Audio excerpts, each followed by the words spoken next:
Okay, good day, everybody. Welcome to Monday, and this is the first of our youth studies over the next while.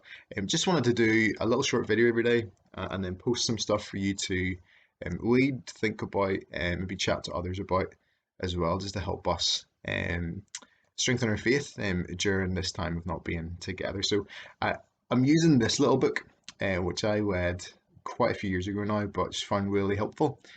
So a lot of the studies that we're going to do are coming from some of the stuff mentioned in this little book. And today, our first one takes us to the book of John, and we're going to read John 1 1 to 5. And the theme of our first study is going to be in the beginning. Before we read it, though, let me ask you this question. I wonder, have you ever found yourself watching TV and thinking to yourself as you watch it, why on earth am I watching this? It happened to me not so long ago, and don't judge me for this, but it happened when I was watching The Masked Singer. And I didn't watch it for very long, but if you haven't seen it, first of all, you're very lucky. But second of all, let me fill you in on what The Masked Singer is all about. Basically, what I would call a minor celebrity comes on in a costume or wearing a mask, and they perform a song, so they sing something. Before they perform though, there's a little VT that's played, and in that VT there's kind of these hidden clues and things that the person will say that might help you to work out who they might be. There's then four panelists or judges, and their job is to kind of listen to all this information, listen to the sound of their voice, think it all through, and kind of connect the dots to try and guess who this person is. Now, most of the time, they got it really badly wrong, mainly because they were like guessing Hollywood A-listers, and you're like, there's not a chance that they've come over to the UK to do this Saturday night TV show. But yeah, most of the time, they just didn't get it wrong. They tried to put all the clues, all the information together, but they were left with the wrong conclusion. And the reason why I talk about that is because I think sometimes we can do the same, or people can do the same when it comes to Jesus.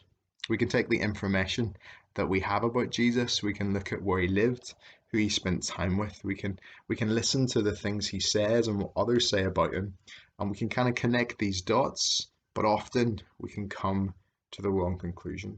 And a lot of people, they have this distorted view of who Jesus is, not the true Jesus, but the one that they've kind of connected all the dots and found at the end. As we come to our passage today, John chapter 1, John knows what he's about to write about in these 21 chapters. He's going to tell us a story of what Jesus did and what he taught. He's going to reveal to us who Jesus is. So let's read those 5 verses together. John 1, verses 1 to 5. In the beginning was the Word, and the Word was with God, and the Word was God. He was in the beginning with God. All things were made through him, and without him was not anything made that was made. In him was life, and the life was the light of men. The light shines in the darkness, and the darkness has not overcome it. Amen. So this is a book, John. It's a book about the person of Jesus and the work of Jesus. It's about Jesus, the person that John knew, the person that he saw, that he heard, and that he even touched with his own hands. It took John more than 3 years to figure out the fullness of who Jesus was, but he doesn't want us to take that long.